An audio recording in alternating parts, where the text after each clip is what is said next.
What? What? It's just like in the nightmares. What is this place?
Stay the fuck away!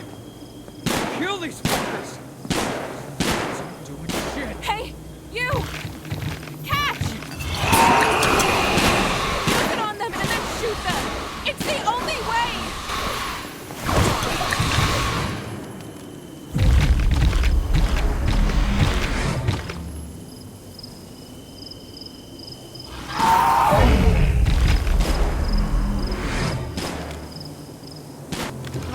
Shit, you gotta be...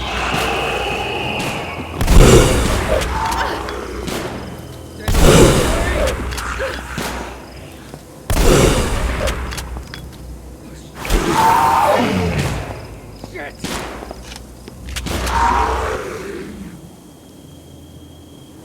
Thanks. But who the hell are you? Everyone I've encountered so far in this godforsaken place has tried to kill me. I'm Alicia. I don't even know where to begin. I don't know how I got here. Someone brought me to this place while I was unconscious. I've been trying to fight my way out. I think these people, they have my daughter. It's like a cult, I think. They're all crazy. Yeah, didn't take me long to figure that out. Well, my name is Paul. I guess I ended up here because I'm looking for someone too. My partner was kidnapped. The circumstances suspicious. Seems like he was connected to some weird religious group. I kept following all the leads I could. Became obsessed, I guess. Paper trails and a slew of missing persons reports brought me here. Had to hijack a police helicopter from my department just to get out of here. Wow, you flew here? So, you have a way to get out of here. Sure do. I suppose I can take you with me if you want. But I'm not leaving here until I find out what happened to my partner. Okay. Thank you so much. You know, I'm starting to think if we work together, we might have a chance to stop all this madness. And maybe you can help me find my daughter in the process.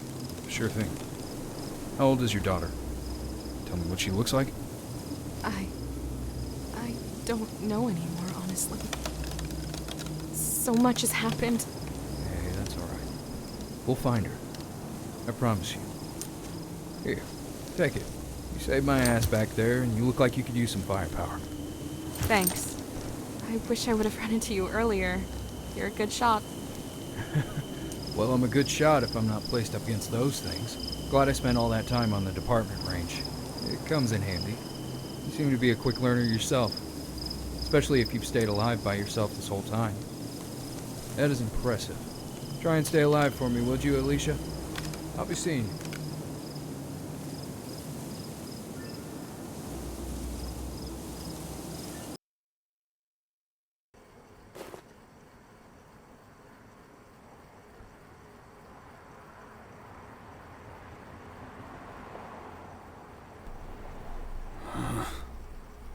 Jesus.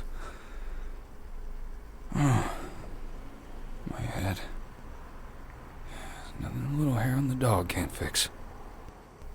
Now, where did I put that damn whiskey?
And now, tonight's presentation of radio's outstanding theater of thrills, Suspense.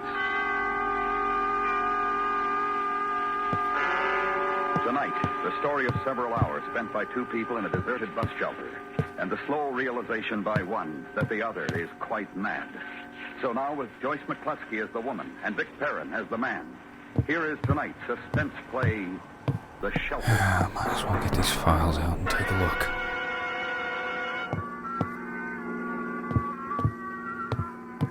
This is where I turn off. Now, if I remember right, the bus stop is just around that next bend. That's right. Yeah, there's a shelter there, isn't there? Yes. Yeah. Here we are, then. Sure you don't mind walking when it's this dark? Well, it's quite all right.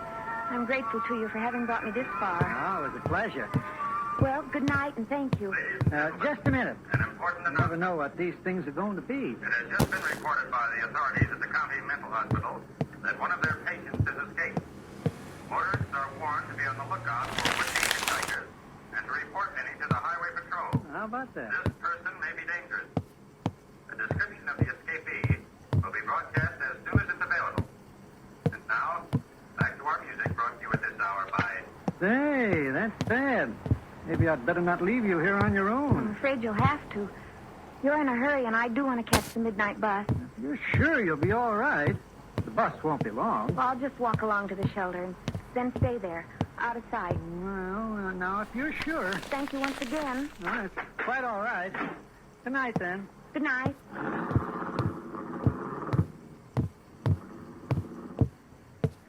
I watched his car turn off onto a side road and fade into the night. Then I walked ahead, towards the bus stop. It was farther to the shelter than I thought. The car passed me, slowed, and then stopped 100 yards or so ahead. I could hear a door slam as someone got out. Then the car turned around and came back past me. I suppose its headlights dazzled me. For a moment I could see nothing but pitch blackness. Then I saw the shelter, like a cave in the dark mountain of trees behind. The light was out. Still the shelter was inviting. A way to get out of the night. So I went in to wait for the bus. It was unbelievably dark in there. Like walking into a fold of black velvet. Could see nothing at all. Hello. Oh, I'm sorry. Oh, I'm waiting for a friend. it's quite all right. I didn't mean to frighten you. It's all right. There's a seat here. A bench along the wall. Look at that. Thank you, Alicia I know. Wallace You know? murders her own kid and I've husband. been here before. This world is waiting for full of life. crazies. Oh, I see. You can find the bench all right? Yes, thank you. Ah, yes. You're sitting down now. The other end. You must have extremely good eyes. Yes. Yes, I suppose so. You've become accustomed to the dark after a while. Yes. You know about the eyes. They say that the way to see objects at night is to avoid looking directly at them. That's very interesting. They say that the human eye is made up of things called rods and cones. although I can never remember which is which. The rods, or the cones, whichever it is, are in the middle. You use them for looking at things in an ordinary light. The rods are on the outside, and you sort of look sideways with them at objects at night. I'm not boring you. No. No. I'm interested in facts, are you? Well, I get them from the Digest, you know. Great place for facts. I expect so. Practically all I read. What's the use of reading if you can't talk about it, eh? Well, I agree. Well, I've been saying they all read the same thing. You can't tell them any facts they don't know. I like to talk. But when you start, they say, we know. And of course they do. They think you're mad or something. That's very discouraging. Yes. Especially when you're an old chatterbox like I am. Are you a good listener? I think so. That's good. Because, as I say, they wouldn't listen to me. You've gotten up? Well, yes. Where are you going? Nowhere. Then why did you get up? The seat is a little hard. I thought perhaps you were going outside to walk around. Well, as a matter of fact, I thought I might. Then my conversation does bore you. No. I think you'd better stay here, in any case. What do you mean I'd better? Because it's not safe out there. Not safe? No. What do you mean? You don't know? It was on the radio? What was? Then you didn't know. Well, no. About the lunatic? Lunatic? One of the inmates from the asylum up on the hill. You mean one of the patients from the hospital? That is perhaps a kinder way of putting it. But just the same, they might be dangerous. You'd better stay here, with me, where it's safe. What did the radio say? I didn't listen too closely, just that there'd been this escape. But we shall be all right here in the shelter. That's right. Sit down again. What was I saying before? That you were interested in facts. I expect you smoke. No, I don't. Oh. I was wishing I could offer you a cigarette, but I don't smoke myself. What was that? It's the branch of a tree tapping on the roof. It happens every once in a while when the wind shifts. Oh? Yes. I've read some interesting facts about drinking in the Digest.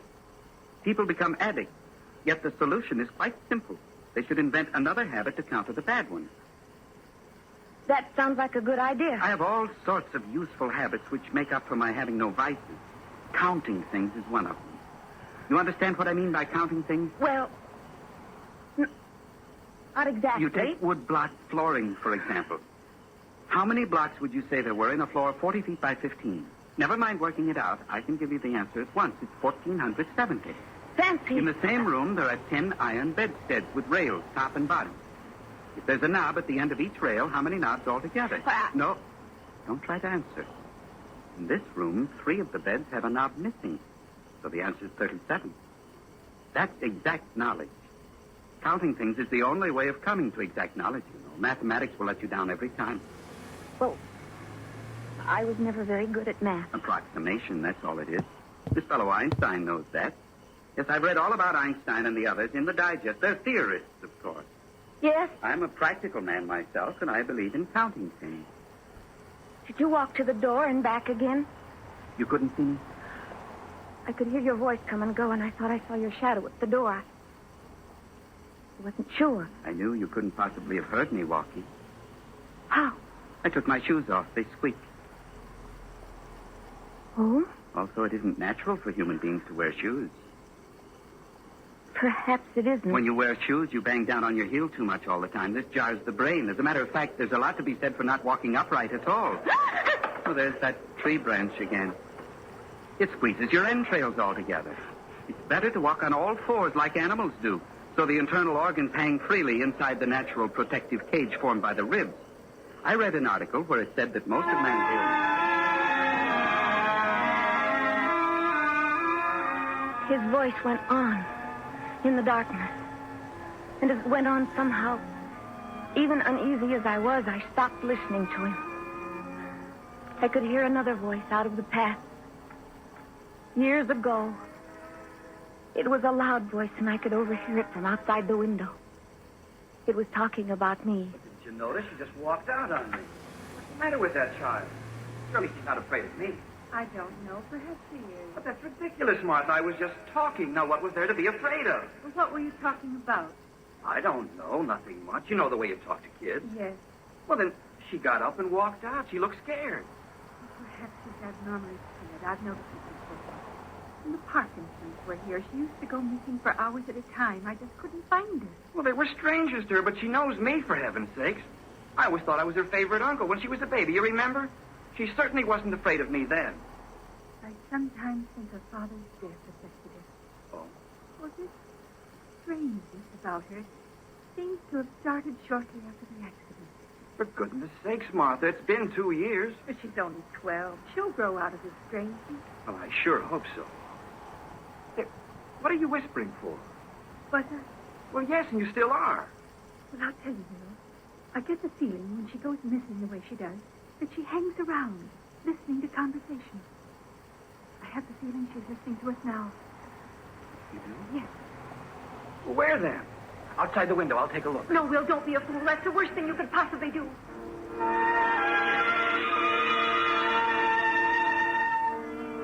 I got away, as always.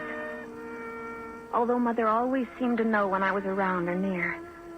Just as I always knew when she'd gone out, even though the house was so big you couldn't hear the closing of a distant door. And it's true what Uncle Will said. I was afraid. I was scared of his voice talking on and on. It was the same with all men's voices except my father. And of course he was dead. Then in the shelter, all these years later, I was listening to another voice talking on and on. Only this time it seemed I couldn't get away. Where would I run to? Out in the dark highway? And if I did get up and flee into the night, how did I know he wouldn't follow me, overtake me? Now, these are known facts. And sitting down is bad, too. One should recline in a tilted forward position. I try to do it whenever possible. Though I have to admit I'm finding it very difficult on this hard wooden seat. Yes. I should think so. Perhaps you think me eccentric. Your ideas seem very sensible. They're facts. That's... Oh. I startled you. Yes. I was sitting at the other end of the seat. It didn't seem sociable. I forgot for the moment that you can't see anything. I must have startled you. You're touching me. Well, so I am. Take your hands off me. Well, I was only trying... Go away. Go away. Be quiet. Be quiet, you little fool. I said be quiet. Be quiet.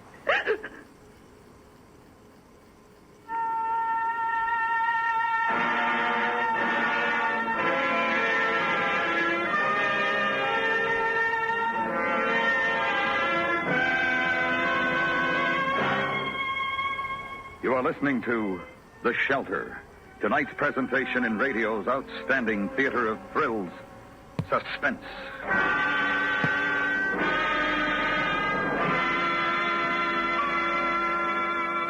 Gunsmoke, CBS Radio's thrilling stories of the Western frontier, is now heard twice on Saturdays. There's a daytime edition of Gunsmoke on most of these same stations, in addition to the regular evening show. Both heard Saturdays at the Star's address. This Saturday, every Saturday, hear two stories of Matt Dillon, U.S. Marshal, on Gunsmoke. And now, we bring back to our Hollywood soundstage Joyce McCluskey and Vic Perrin.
like all the signs are pointing to Fog Island.